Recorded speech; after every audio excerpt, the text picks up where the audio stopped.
suntuosa, quem achará o seu valor? Excede o de finas joias, o coração do seu marido confia nela. Olá, bom dia, mais um dia com vocês. O programa Mães Amorosas inicia com Provérbios, hoje 18 de outubro. É com muita alegria que estamos aqui, eu e a equipe do programa. Nós amamos sentir a presença de cada ouvinte, cada irmã, que todos os dias nos prestigia com a audiência. E vamos iniciar o programa com Provérbios, lendo Provérbios capítulo 25, versículos 21 e 22, que fala assim: se o que te aborrece tiver fome, dá-lhe pão para comer, se tiver sede, dá-lhe água para beber, porque amontoarás brasas vivas sobre a sua cabeça, e o Senhor te retribuirá. Provérbios 25, 21 e 22. Pague o mal com o amor. Como filhos de Deus, devemos amar-nos cordialmente uns aos outros com amor fraternal, preferindo-nos em honra uns aos outros. Devemos abençoar os que nos perseguem e não amaldiçoar, alegrar com os que se alegram e chorar com os que choram. Exercitar a empatia, isto é, devemos ter a capacidade de sentir as dores ou a alegria do próximo. Tenhamos o mesmo sentimento uns para com os outros. Em lugar de sermos orgulhosos, devemos condescender com o que é humilde. Não devemos retribuir a ninguém mal por mal. Se possível, quanto depender de nós, busquemos paz com todos os homens. Não vinguemos a nós mesmos, pois ao Senhor pertence a vingança. Se o seu inimigo tiver fome, dá-lhe de comer. Se tiver sede, dá-lhe de beber, porque fazendo isso, amontoarás brasas vivas sobre a sua cabeça. Não se deixe vencer pelo mal, mas vença o mal com o bem. Romanos 12, do 10 ao 20. Pratiquemos isso. Vença o mal com o bem. Bom dia. Até amanhã com mais provérbios, palavras de sabedoria. Alimento diário. Série Vida e Edificação. Autoria: Pedro Dong. Leitura: Luciana da Silva Gomes Caires. Amém, irmãos? Hoje é a semana 4 do sábado.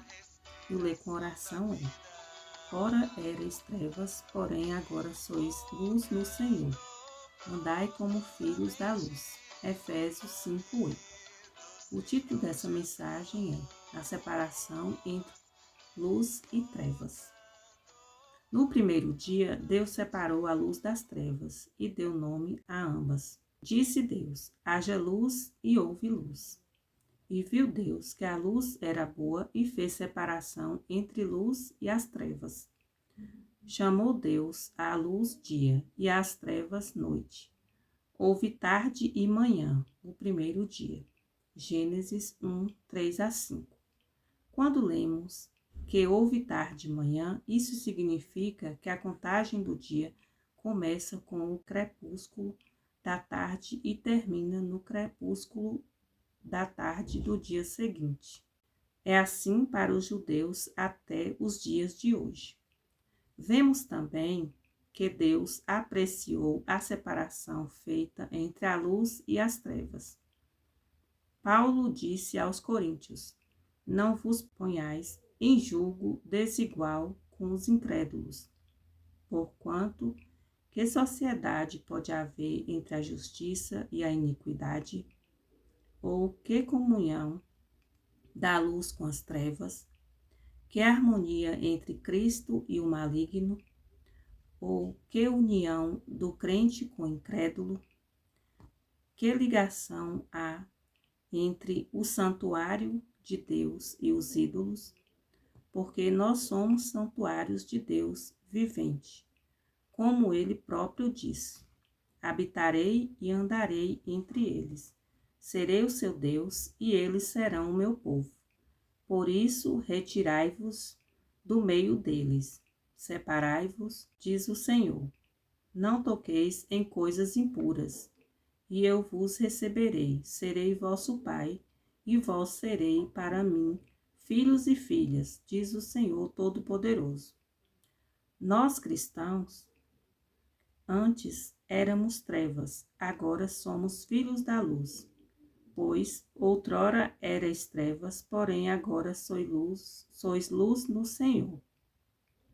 Andai como filhos da luz, porque o fruto da luz consiste em toda bondade, e justiça e verdade, provando sempre o que é agradável ao Senhor. Efésios 5, de 8 a 10. Quando andamos na luz, produzimos bondade, justiça e verdade, e o Senhor sempre se agrada de nós. Andemos na luz e veremos o sorriso de Deus. E não sejais cúmplices nas obras infrutíferas das trevas, antes, porém, reprovai-as. Efésios 5:11. As obras das trevas são infrutíferas, que quer dizer, não produzem fruto nem agradam ao Senhor. Porque o que eles fazem em culto, o só referia é vergonha. Mas todas as coisas, quando reprovadas pela luz, se tornam manifestas, porque tudo que se manifesta é luz, nada ficará oculto. Um dia, tudo que fizemos às escondidas aparecerá. Portanto, se alguém não quiser passar vergonha, é melhor não fazer nada ilícito agora, mesmo em oculto. A partir dos versículos seguintes, Paulo encoraja os filhos da luz a andar como sábios, remindo o tempo, pelo que diz: desperta, ó tu que dormes, levanta-te de entre os mortos, e Cristo te iluminará. Portanto, vede prudentemente como andais, não como necios, e sim como sábios, remindo o tempo, porque os dias são maus. A única maneira de remir o tempo é andar com os filhos da luz, fazendo a vontade do Senhor. Trilhar outro caminho que não seja o da vontade de Deus é andar como insensatos. Por essa razão, não vos torneis insensatos, mas procurai compreender qual a vontade do Senhor. Fazer a vontade de Deus é nosso foco. O mais importante para nós é Cristo encabeçar todas as coisas. Os comportores vão às ruas para isso. Pregamos o evangelho do reino e cuidamos das pessoas na igreja, edificando-a, visando que Cristo encabece todas as coisas. Esse deve ser nosso alvo. Como fazer para não perdermos o foco, que é a vontade do Senhor? Uma vez que até mesmo coisas legítimas podem impedir-nos de fazer a vontade de Deus. E não vos embriagueis com vinho, no qual há dissolução, mas enchei-vos do Espírito. Esse vinho é o mundo, as coisas do mundo que nos embriagam e nos fazem perder o foco. Satanás vai usar tudo o que puder para nos desviar de fazer a vontade de Deus.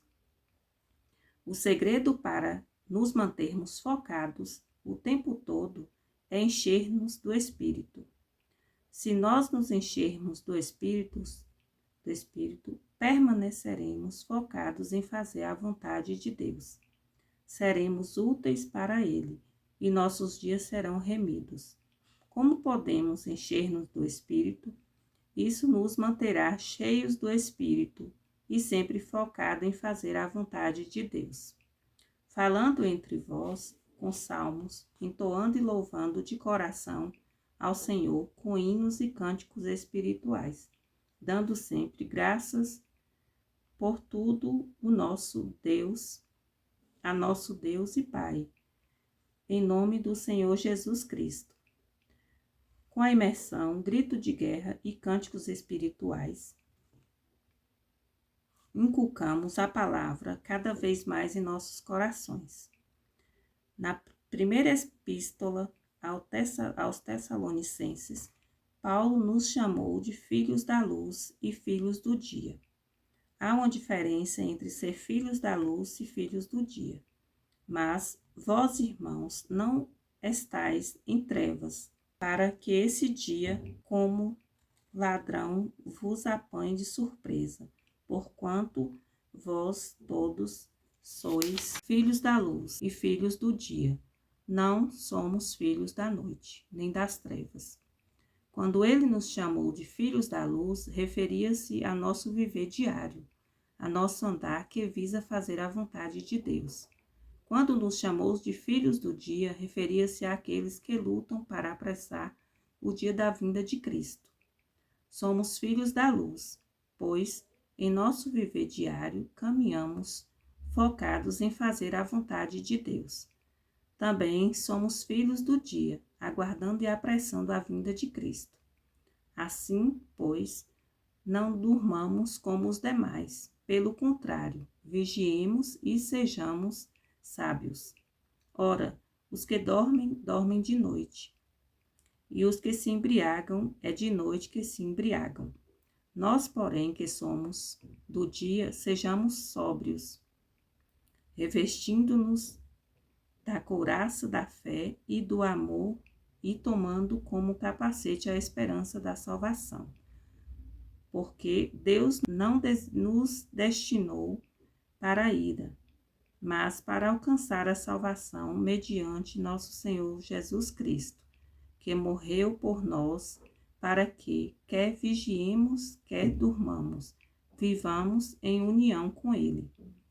No final do trecho, quando Paulo escreveu, quer vigiemos, quer durmamos, vivamos em união com Ele, ele se referia a viver, vigiar, e morrer, dormir.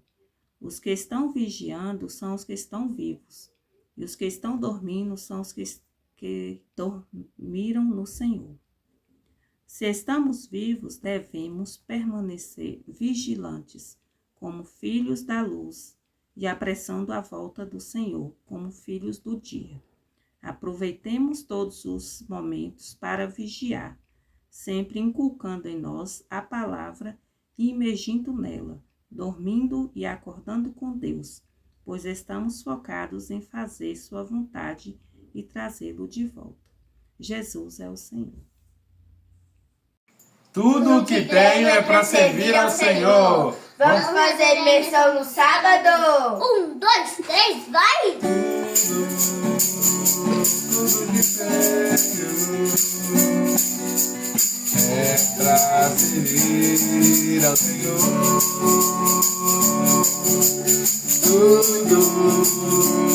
Tudo que tenho é para servir ao Senhor. Meu tempo é para servir ao Senhor. Meu dia é para servir ao Senhor. Minha vida é para servir ao Senhor.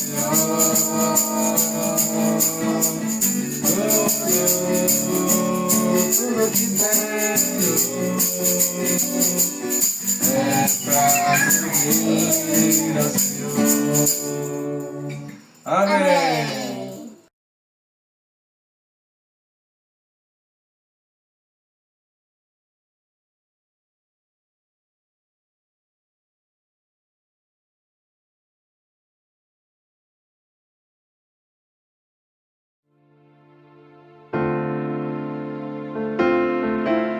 Bom dia, amadas irmãs, é sábado, estamos aqui para mais uma leitura bíblica.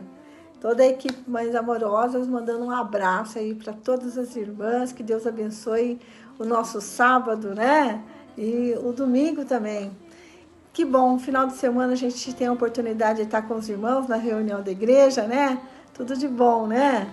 Muito bem.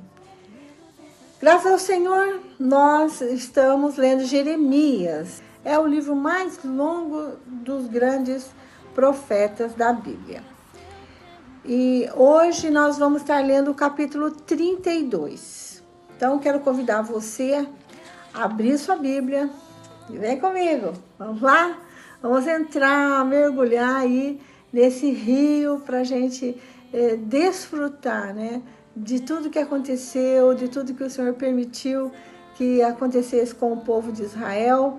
Nós temos uma história e ela está registrada na Bíblia. Amém, a Bíblia é maravilhosa. Tão acessível a nós, graças a Deus, né? Ó Senhor Jesus, então vamos orar e iniciar a nossa leitura bíblica de hoje. Senhor, nós te agradecemos por esse sábado, por estarmos aqui, desfrutando junto com as irmãs. Ó Senhor, como é bom, Senhor, nós termos liberdade para ler a Bíblia, liberdade para fazer um programa Mães Amorosas no YouTube. Obrigada, Senhor, que nós possamos alcançar mais e mais pessoas que tenham um coração de busca, que queira conhecer a sua vontade e que queira cada dia estar mais próximo do Senhor e da sua palavra. Obrigada, Senhor, por todas as atividades neste dia, pelas casas de adolescentes que estão acontecendo nesse sábado. Senhor, obrigada pelos irmãos comportores que estão nas ruas, pregando o evangelho, servindo ao Senhor com diligência. Senhor, obrigada pelos nossos jovens, né, o nosso orvalho que veio para trazer. Obrigada, Senhor, pelas crianças, adolescentes, jovens, capitães, intendentes, todos juntos aqui lutando para trazer o reino do Senhor o mais rápido possível. Obrigada, Senhor. Vem, Senhor Jesus, esse é o nosso pedido. Já de há tempos nós estamos pedindo, Senhor, vem, Senhor Jesus. Amém, graças ao Senhor. Obrigada por estarmos com esse coração, né, de almejar a vinda do Senhor. Ó Senhor Jesus, amém. Não é o nosso estágio, né, mas é o nosso estado que vai trazer o Senhor de volta. Então, quando o Senhor voltar, que nós possamos estar buscando o Senhor com diligência, servindo, Ele nos achar fazendo assim, fiéis, né? Dando comida aos conservos. Aleluia, isso aí. Oh, que delícia estar neste sábado desfrutando da palavra. Abriu sua Bíblia? Vem comigo, vamos ler Jeremias 32. Hoje, como é um capítulo só, nós vamos poder ler algumas notas, isso vai ser muito legal. Jeremias compra um campo em Anatote. Anatote é a cidade onde ele nasceu, tá? A cidade dele chama-se Anatote. Palavra que foi dita a Jeremias da parte do Senhor no 10º ano do reinado de Zedequias, rei de Judá. Ou 18º ano do reinado de Nabucodonosor. Ora, nesse tempo, o exército do rei da Babilônia cercava Jerusalém. E o profeta Jeremias estava preso no pátio da guarda que estava no palácio do rei de Judá, pois Zedequias, rei de Judá, o havia encerrado, dizendo: como você ousa profetizar que o Senhor Deus disse que entregará esta cidade nas mãos do rei da Babilônia e que este a conquistará? Como ousa dizer que Zedequias, rei de Judá, não escapará das mãos dos caldeus, mas infalivelmente será entregue nas mãos do rei da Babilônia, vindo a falar com ele pessoalmente e vendo-o face a face? Como ousa profetizar que ele levará Zedequias para a Babilônia, onde ficará até que o Senhor atente para ele? Como ele mesmo disse, e que se lutarmos contra os caldeus, não seremos bem-sucedidos? Versículo 6. Jeremias disse: a palavra do Senhor veio a mim dizendo: eis que Anamel, filho de seu tio Salum, virá falar com você, dizendo: compre o meu campo que está em Anatote, pois pela lei, a respeito do resgate, compete a você comprá-lo. Um breve parêntese aqui para a gente entender o que vai acontecer daqui para frente. Então, do versículo 7, nós temos uma nota que fala a respeito da compra dessa propriedade. Jeremias recebe uma prova simbólica da esperança que ele acabara de pregar concernente ao futuro de Israel. Por quê que é uma prova simbólica? Se Jeremias fosse morrer, não justificaria ele comprar um campo, né? Então o Senhor dá uma palavra para ele. E essa palavra dá direção para a vida dele. Compre um campo do seu primo em Anatote. Isso quer dizer que ele não vai morrer, certo? A maneira do Senhor dar-lhe esperança ali, né? O Senhor apareceu para ele, então o Senhor disse para ele, né? Eis que o seu primo vai vir aqui conversar com você e vai te oferecer um campo. Você deve comprá-lo, né? Segundo a lei. Por quê? Eu quero passar essa referência para você ler, tá? Levítico, capítulo 25, dos versículos 25 ao 28, fala que, em caso de pobreza ou dívida, parente mais próximo tinha o direito de comprar essa propriedade, porque assim ela seria mantida na família. Então, esse primo que está para visitá-lo, chamado Anamel, ele está pobre, ele empobreceu. E o parente mais próximo que teria direito de comprar essa propriedade é Jeremias. Certo? Então, o Senhor chega para você e fala assim, você vai comprar uma propriedade. Olha, Senhor, se eu vou morrer, para que eu vou comprar? Né? Mas isso já era uma prova que o Senhor estava dando para ele. Você não vai morrer.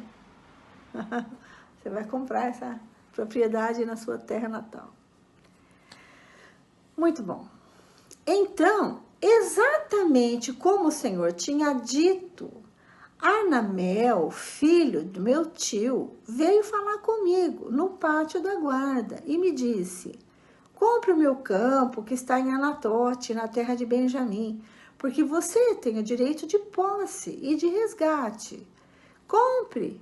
Então eu entendi que isto era a palavra do Senhor, certo?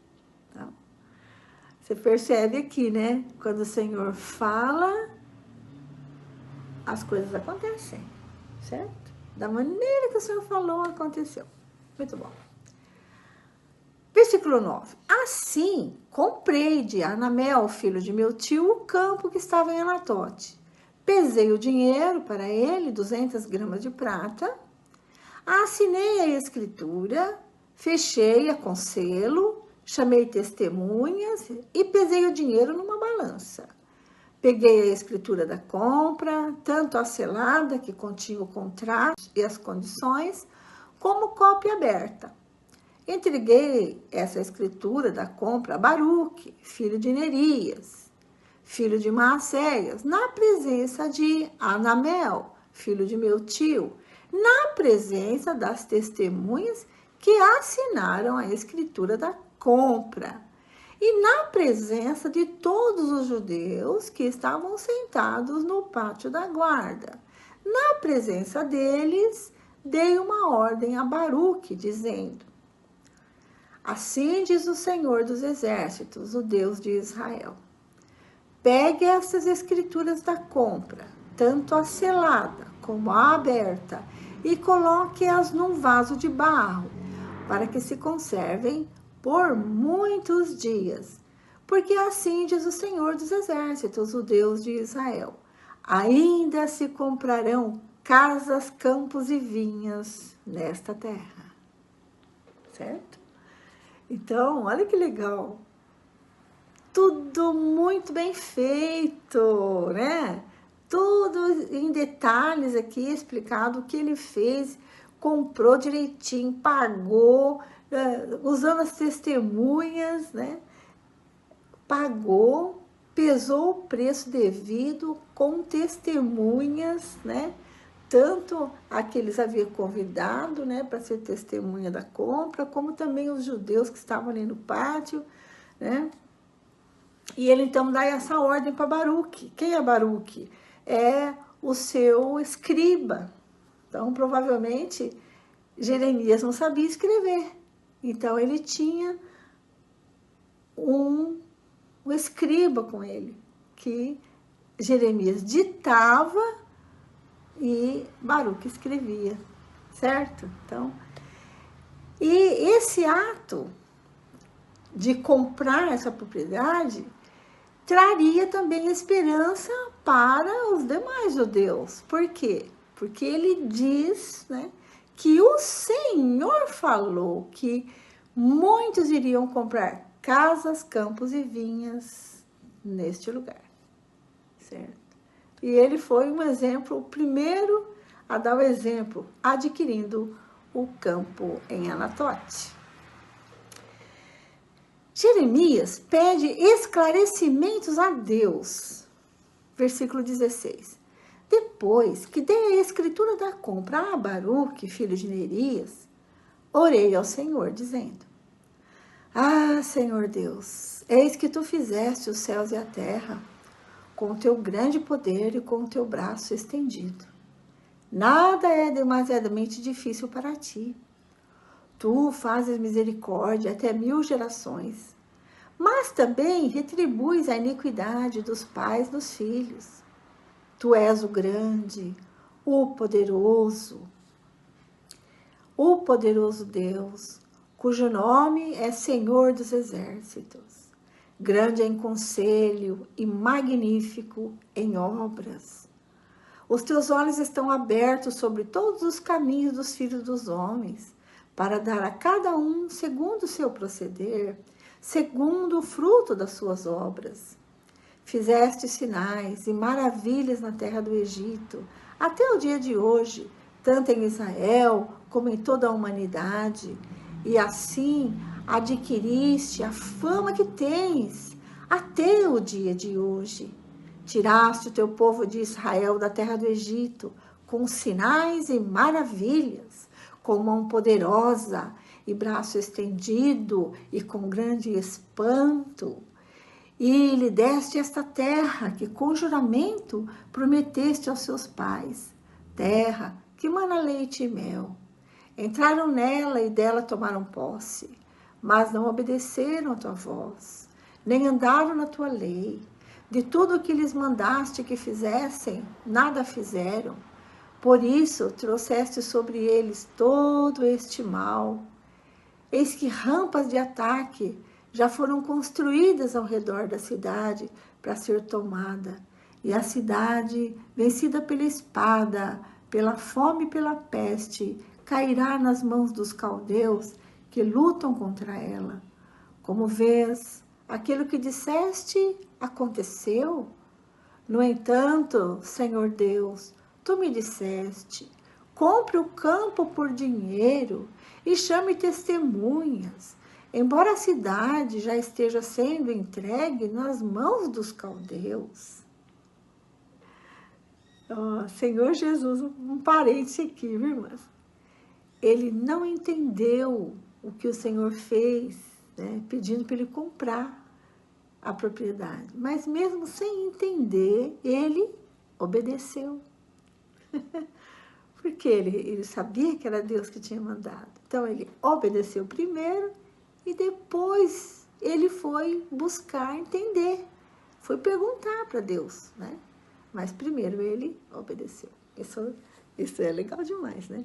Ah, isso foi uma luz, né, irmãs? Puxa vida. A resposta de Deus, versículo 26. Então, a palavra do Senhor veio a Jeremias, dizendo: Eis que eu sou o Senhor, o Deus de toda a humanidade. Será que existe algo demasiadamente difícil para mim? Portanto, assim diz o Senhor: Eis que entregarei esta cidade nas mãos dos caldeus, nas mãos de Nabucodonosor, rei da Babilônia, e ele a tomará. Os caldeus que lutam contra esta cidade entrarão nela, porão fogo nesta cidade e queimarão as casas sobre cujos terraços queimaram incenso a Baal e ofereceram libações a outros deuses para me provocarem a ira. Porque os filhos de Israel e os filhos de Judá só fizeram o que é mal aos meus olhos desde a sua mocidade. Tudo que os filhos de Israel fizeram foi provocar minha ira com as obras das suas mãos, diz o Senhor. Porque essa cidade, desde o dia em que a construíram até o dia de hoje, tem servido para provocar a minha ira e o meu furor. Por isso, vou removê-la da minha presença. Por causa de toda a maldade que os filhos de Israel e os filhos de Judá fizeram, para me provocarem a ira, eles, os seus reis, as suas autoridades, os seus sacerdotes e os seus profetas, bem como o povo de Judá e os moradores de Jerusalém. Eles me viraram as costas e não o rosto. E embora eu os ensinasse sempre de novo, eles não quiseram ouvir para receberem a advertência. Pelo contrário, puseram as suas abominações no templo que se chama pelo meu nome para o profanarem. Edificaram os altos de Baal, que estão no vale de Ben-Hinom, para queimarem os seus filhos e as suas filhas em sacrifício a Moloque, algo que nunca lhes ordenei, nem me passou pela mente que fizessem tal abominação para levarem Judá a pecar. Bom, agora aqui eu quero também ler uma nota para vocês sobre esse sacrifício de crianças, né? Então, usando a King James, quero ler para vocês a nota: a adoração idólatra de Baal e Moloque, na qual Israel sacrificou os seus filhos e filhas, também é proibida em Levítico. Quero que você anote esse versículo para você ler. Eu vou ler para vocês. Levítico 18, 21. Vamos ler agora, né? 18, 21. Então, depois acaba não lendo. Não. 18, 21. Não entregue nenhum dos seus descendentes para que se dedique a Moloque. Não profane o nome do seu Deus. Eu sou o Senhor. E agora, capítulo 20, de 2 a 5. Eu vou ler a partir do 1. O Senhor disse a Moisés: diga também aos filhos de Israel: qualquer dos filhos de Israel ou dos estrangeiros que peregrinam em Israel, que entregar um de seus filhos a Moloque, será morto. O povo da terra o apedrejará. Voltarei o meu rosto contra esse homem e o eliminarei do meio do seu povo, porque entregou um de seus filhos a Moloque, contaminando assim o meu santuário e profanando o meu santo nome. Se o povo da terra fechar os olhos para que esse homem fez, ao entregar um de seus filhos a Moloque e não o matar, então eu voltarei o meu rosto contra este homem e contra a sua família, e o eliminarei do meio do seu povo, com todos os que o seguem e se prostituem com Moloque. Então, esse Moloque era um deus, né, feito, lógico, né, por mãos humanas, e eles então aqueciam essa imagem de estátua, e depois estava bem aquecido, essa imagem tinha os braços estendidos, né, e quando estava bem quente, então colocava essa criança ali, naqueles braços ali da estátua, e ela morria ali. Então, era algo desumano. Que é isso? É impressionante o que o ser humano é capaz de fazer longe da presença de Deus. Olha, sem comentários. Irmãs do céu. Isso era proibido, né? Então, você percebe agora o porquê que o Senhor está eliminando todos eles dali. Ele vai eliminar todos dali porque eles fizeram esse tipo de coisa com seus filhos. E o Senhor deixa bem claro nesse versículo de Levítico, né? Capítulo 20, de 1 a 5, dizendo: se vocês fecharem os olhos para o que eles estão fazendo, eu não vou fechar os meus olhos, eu vou eliminá-los da terra. Então, isso se tornou uma prática normal ali. E o Senhor, fecharam os olhos, o Senhor vem agora com mão forte e vai eliminar todos dali. Certo? Ó Senhor Jesus. Promessa de esperança. Versículo 36. Agora, pois assim diz o Senhor, o Deus de Israel, a respeito desta cidade, da qual vocês dizem que já foi entregue nas mãos do rei da Babilônia, pela espada, pela fome e pela peste. Eis que eu os congregarei de todas as terras, para onde os dispersei da minha ira, no meu furor e na minha grande indignação. Eu os farei voltar a este lugar, e farei com que nele habitem com segurança. Eles serão o meu povo, e eu serei o seu Deus. Eu lhes darei um só coração e um só caminho, para que me temam todos os dias, para o seu próprio bem e o bem de seus filhos. Farei com eles uma aliança eterna, segundo a qual não deixarei de lhes fazer o bem. Porei o meu temor no coração deles, para que nunca se afastem de mim. Terei alegria em lhes fazer o bem, e os plantarei firmemente nesta terra, de todo o meu coração e de toda a minha alma. Porque assim diz o Senhor, assim como fiz vir sobre este povo todo este grande mal, assim lhes trarei todo o bem que lhes estou prometendo. Ainda se comprarão campos nesta terra, da qual vocês dizem, está deserta, sem pessoas e sem animais, foi entregue nas mãos dos caldeus. Comprarão campos por dinheiro, assinarão as escrituras e as fecharão com selos, e chamarão testemunhas na terra de Benjamim, nos arredores de Jerusalém, nas cidades de Judá, nas cidades da região montanhosa, nas cidades de Cefelá, nas cidades do sul, porque eu os trarei de volta do cativeiro, diz o Senhor. Ó Senhor Jesus. Então, à medida que a gente vai lendo, a gente vai entendendo, né, as visões de Jeremias, né? Uma visão que ficou bem clara para mim foi a dos figos, né? Um cesto tinha figos bons, outro cesto tinha figos ruins, e tão ruins que não se podia comer. Então, esses figos ruins são esses que faziam essas abominações diante do Senhor. Ofertavam seus filhos, ofereciam seus filhos em sacrifícios, adoravam deuses e tudo mais. Esses não prestavam para mais nada, esses teriam que ser eliminados, descartados, né? Mas o figo bom estava separado. Qual a maneira que o Senhor teve de separá-los? Tirando-os daquela terra, né? Então, eles vão ser protegidos ali, né? E eles continuam sendo figos bons.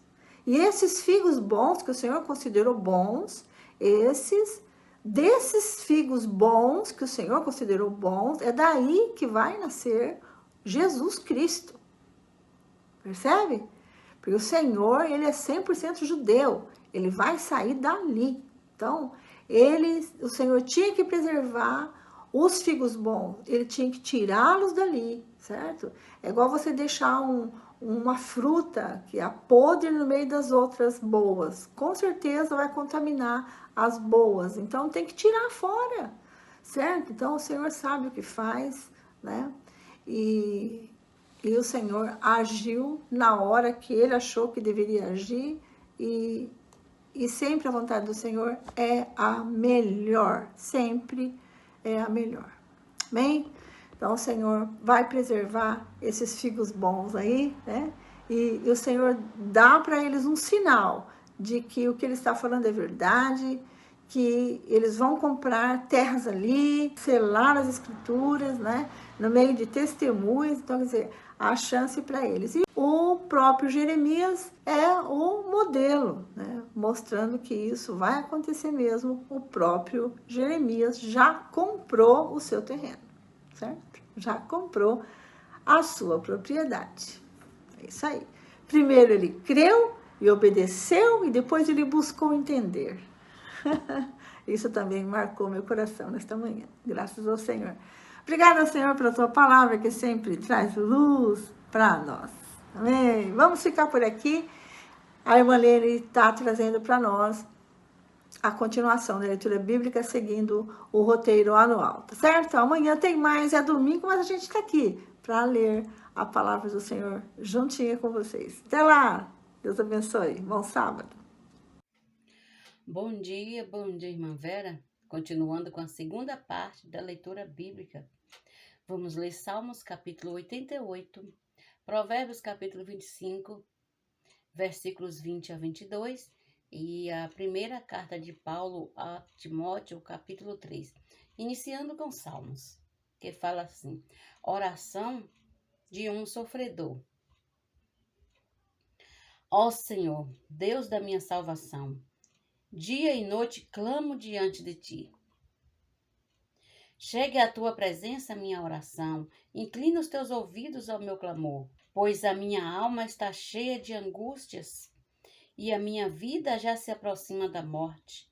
Sou contado com os que descem ao abismo, sou como um homem sem força, atirado entre os mortos, como os feridos de morte que jazem na sepultura, dos quais já não te lembras, pois foram abandonados pelas tuas mãos. Puseste-me nas mais profundas covas, nos lugares tenebrosos, nos abismos. Sobre mim pesa a tua ira. Tu me abates com todas as tuas ondas. Afastaste de mim os meus conhecidos e me fizeste objeto de abominação para com eles. Estou preso e não vejo como sair. Os meus olhos desfalecem de aflição.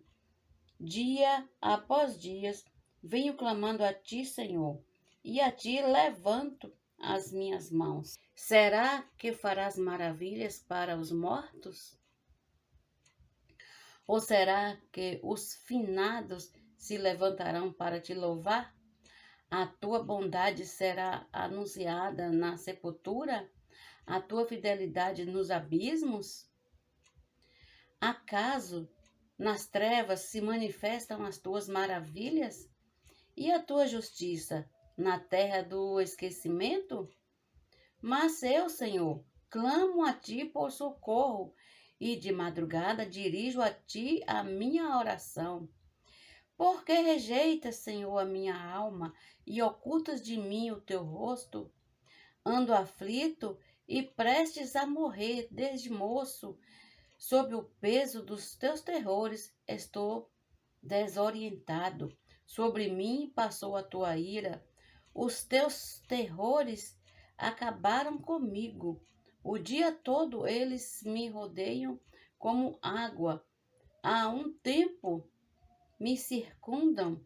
Para longe de mim afastaste os amigos e companheiros. Os meus conhecidos agora são as trevas. Agora vamos ler os Provérbios, capítulo 25, e versículo 20, 21 e 22. Começa assim: como quem se despe num dia de frio, e como vinagre sobre feridas, assim é o que entoa canções para quem está aflito. Se o seu inimigo tiver fome, dele de comer, se tiver sede, dele de beber, porque assim você amontoará brasas vivas sobre a cabeça dele, e o Senhor recompensará você. Agora, vamos continuar com a leitura, lendo a primeira carta de Paulo a Timóteo, capítulo 3. Fala assim: as qualificações dos bispos e dos diáconos, que fala no versículo 1. Fiel é a palavra. Se alguém deseja o episcopato, excelente obra almeja. É necessário, pois, que o bispo seja irrepreensível, esposo de uma só mulher, moderado, sensato, modesto, hospitaleiro, apto para ensinar, não dado ao vinho, nem violento, porém cordial, inimigo de conflitos, não avarento, e que governe bem a própria casa, criando os filhos sob disciplina, com todo o respeito. Pois, se alguém não sabe governar a própria casa, como cuidará da igreja de Deus? que o bispo não seja recém-convertido, para não acontecer que fique cheio de orgulho e incorra na condenação do diabo. É necessário também que ele tenha bom testemunho dos de fora, a fim de não cair na desonra e no laço do diabo. Do mesmo modo, quanto a diáconos, é necessário que sejam respeitáveis de uma só palavra, não inclinados a muito vinho, não gananciosos, conservando o mistério da fé com a consciência limpa. Também estes devem ser primeiramente experimentados e, caso se mostrem irrepreensíveis, que exerçam o diaconato. Do mesmo modo, quanto a mulheres, é necessário que elas sejam respeitáveis, não maldizentes, moderadas e fiéis em tudo. O diácono seja marido de uma só mulher e governe bem os seus filhos e a própria casa, pois os que desempenharem bem o diaconato alcançarão para si mesmo uma posição de honra e muita ousadia na fé em Jesus Cristo. Agora o versículo 14. Escrevo estas coisas a você, esperando ir vê-lo em breve. Mas se eu demorar, você saberá como se deve proceder na casa de Deus, que é a igreja do Deus vivo, coluna e fundamento da verdade.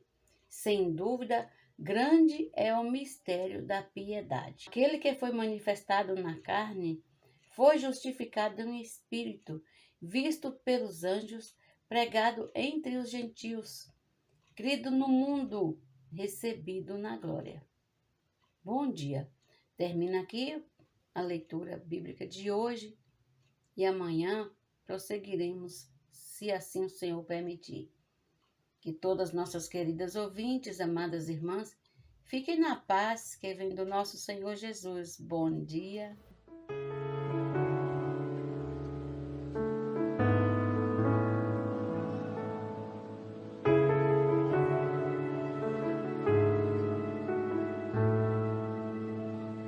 Eu ouço a tua voz a me guiar. Se viverdes segundo a carne, caminhais para a morte. Mas se pelo Espírito mortificais os feitos do corpo, certamente vivereis. Quando diz certamente vivereis, indica que Deus assina embaixo. Portanto, vale a pena exercitar o Espírito, invocando, orando, confessando, convertendo o nosso coração ao Senhor. E além disso, nos reunindo e louvando a Ele com os irmãos. Ó Senhor Jesus, essa é a nossa cadência. Esse é o andar estoiqueu. É verdade, né? Tem uma cadência no mundo. E ou nós seguimos a cadência do Espírito, ou nós seguimos a cadência do mundo. E é muito mais fácil, como nós vimos anteriormente, andar por aquilo que nossos olhos humanos veem, né? É mais fácil confiar naquilo que a gente está enxergando, porque o pendor geralmente é para a carne, né? Se nós não exercitamos o nosso espírito, o nosso pendor é para a carne. Então há necessidade de nós estarmos invocando o Espírito para nós tocarmos nas coisas espirituais e assim nós podermos andar nessa cadência. E na verdade, quando nós andamos na cadência do Espírito, nós nos sentimos muito mais realizados, satisfeitos, felizes, em paz, o que é tão importante. As obras da carne e o fruto do Espírito. Gálatas 5 mostra outro ponto importante, as obras da carne e o fruto do Espírito. Se vivo na carne de uma maneira muito espontânea, eu manifestarei as obras da carne. Prostituição, impureza, lascívia, idolatria, feitiçaria, inimizade, porfia, ciúme, ira, discórdia, dissensão, facção, inveja, bebedice, glutonarias e coisas semelhantes a estas, a respeito das quais eu vos declaro, como já outrora vos preveni, que não herdarão o reino de Deus os que tais coisas praticam. Se você não quer produzir isso, o segredo é não viver segundo a carne. Entre as obras da carne, há coisas moralmente ruins, como prostituição, impureza, lascívia. Mas há certas coisas que não achamos tão ruins assim, como a inimizade. Você cultiva a inimizade? E o ciúme? E a ira? Você está sempre bravo com alguma pessoa? E a discórdia? Muitos acham natural ter discórdia, mas quando não tratadas pelo Espírito, elas dão origem a dissensões e facções. Essas coisas que para alguns não parecem ser tão ruins, também fazem parte de andar segundo a carne e são obras da carne. Mas se vivemos no Espírito, o que teremos? O fruto do Espírito, que é amor, alegria, paz, longanimidade, benignidade, bondade, fidelidade, mansidão, domínio próprio. Contra estas coisas não há lei. Esse fruto é produzido espontaneamente, desde que andemos na cadência do Espírito. Certa vez, em uma reunião entre cooperadores na obra do Senhor, o irmão que cooperava esse grupo de obreiros fez a seguinte pergunta: você tem negado a vida da alma? Essa indagação tocou profundamente a todos, a ponto de sentirem que no dia a dia precisavam invocar mais o nome do Senhor. Após essa comunhão, certo cooperador começou a invocar 5 minutos a cada manhã. Depois passou para 10 minutos, 15 minutos, até chegar a invocar por 1 hora. E isso num desfrute tremendo. Ele tem perseverado nessa prática diariamente por alguns anos. Ao compartilhar conosco sua experiência, fomos muito encorajados e renovados por seu precioso testemunho. É uma questão de exercício, né? É como exercício físico. Quando você começa é muito difícil, às vezes você fica todo dolorido, mas à medida que você persevera, que você continua, vai ficando mais fácil, seu corpo aceita. Então, assim, é uma coisa que precisa da prática. Não é o conhecimento, mas é a prática que vai nos levando a experimentar, né, tudo isso que nós estamos ouvindo. Colhemos o que semeamos. Em Gálatas 6 lemos: não vos enganeis, de Deus não se zomba, pois aquilo que o homem semear, isso também ceifará. Porque o que semeia para a sua própria carne, da carne colherá corrupção. Mas o que semeia para o Espírito, do Espírito colherá vida eterna. Aqui existem vários princípios espirituais. Primeiro, de Deus não se zomba. Temos de ter muito cuidado. Não pense que é possível enganar a Deus, brincar com Deus. Segundo, pois aquilo que o homem semear, isso também ceifará.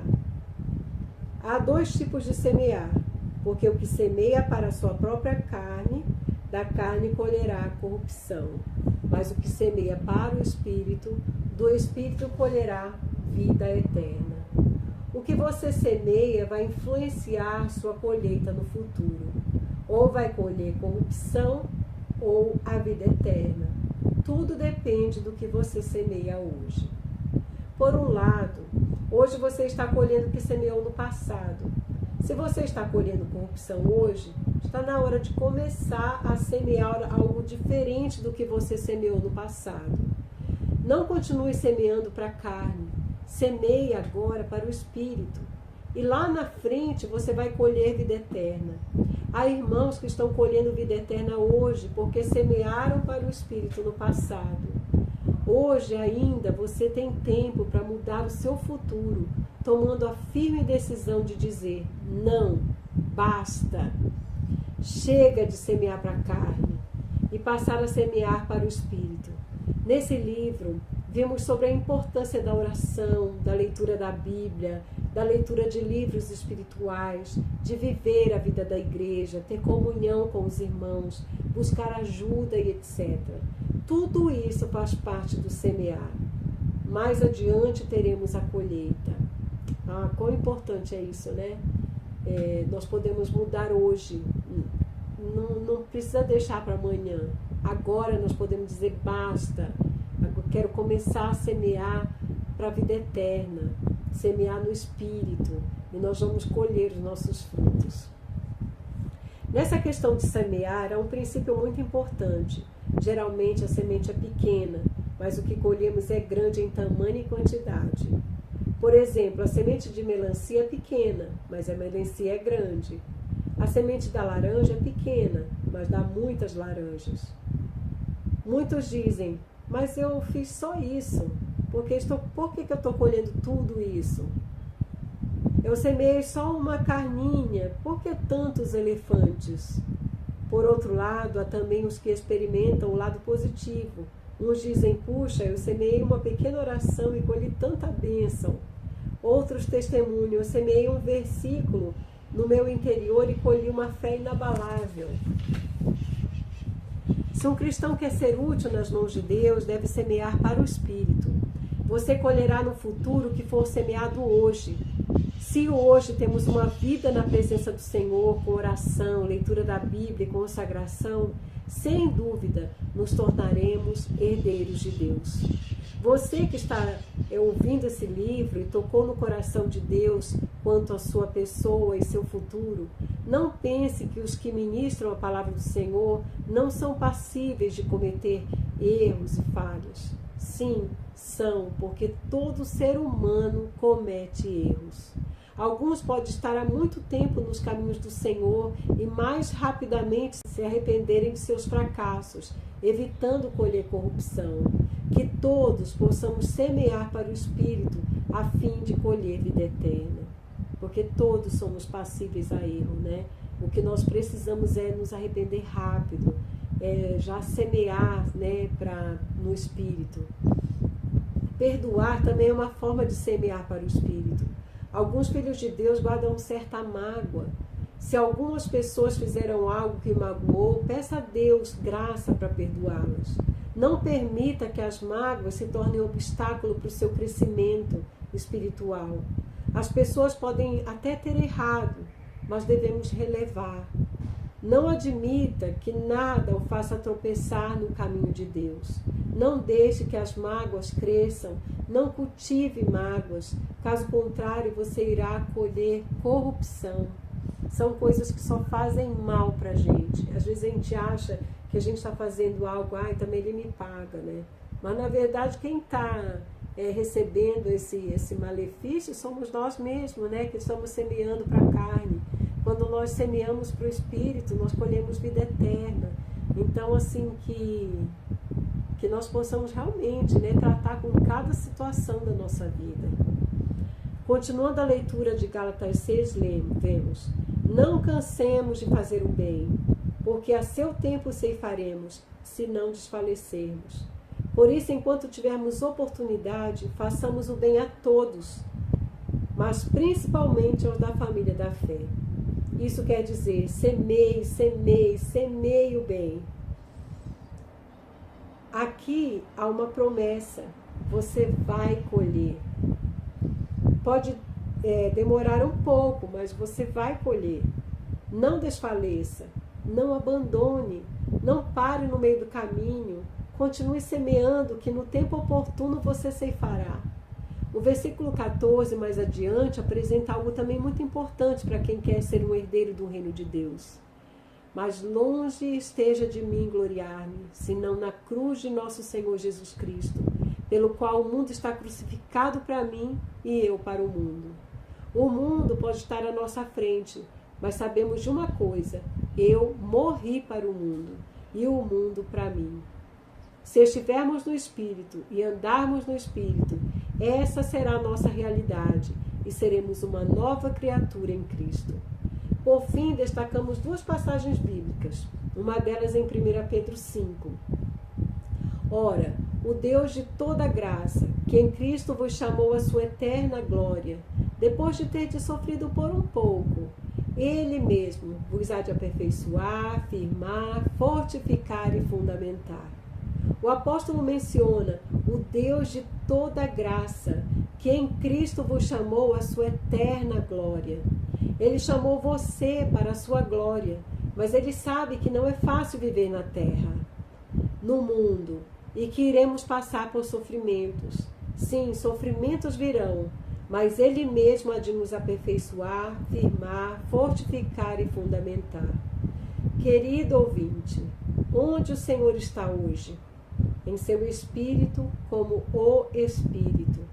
No Espírito você pode encontrar o Deus de toda graça. Devemos voltar-nos ao Espírito e dar a Ele o primeiro lugar em nossa agenda, em nosso coração. O segundo trecho está em Hebreus 7. Este, no entanto, porque continua para sempre, tem o seu sacerdócio imutável. Por isso também pode salvar totalmente os que por ele se achegam a Deus, vivendo sempre para interceder por eles. Lembre-se que o Senhor está sempre intercedendo por você. Ele está orando por você. Aonde quer que você vá, Ele está orando por você. Se você estiver no Espírito, você o encontrará e poderá se abrir a Ele. E como Deus de toda graça, Ele irá fortalecê-lo. Viver e andar no Espírito, portanto, está ligado à filiação, isto é, a nos tornarmos herdeiros no reino. Que essa seja a nossa vida. Louvado seja o Senhor. E aqui nós acabamos de ler o livro Herdeiros de Deus. Que esse seja o desejo do nosso coração, nos tornar esses herdeiros de Deus. Filhos crescidos que podem herdar tudo aquilo que Deus é e tem. Deus tem o melhor para nós. Que nós possamos escolher ser esses herdeiros, por meio de aplicarmos essa palavra no nosso viver. Vamos orar? Ó Senhor Jesus, obrigada, Senhor, porque a Tua luz nos alcançou, porque o Senhor nos dá a oportunidade de nos tornarmos seus herdeiros, herdeiros de Deus e co-herdeiros com Cristo. Queremos aplicar a Tua palavra no nosso viver, aprender a nos firmar na Tua fidelidade, na Tua promessa, a confiar no Teu amor, a confiar naquilo que o Senhor é para nós, naquilo que o Senhor realizou a nosso favor. Obrigada porque o Senhor, o Teu trono está aberto para nós e a todo tempo nós podemos entrar, que a todo tempo nós podemos exercitar o nosso espírito, nós podemos Te tocar, nós podemos, Senhor, fazer essa escolher exercitar o nosso espírito para colher vida e paz. Muito obrigada, Senhor. Amém. Que esse livro realmente possa trazer muita realidade para a nossa vida cristã. Não apenas um conhecimento do que devemos fazer, mas uma prática, uma realidade de como nós sermos esses herdeiros de Deus. Amém.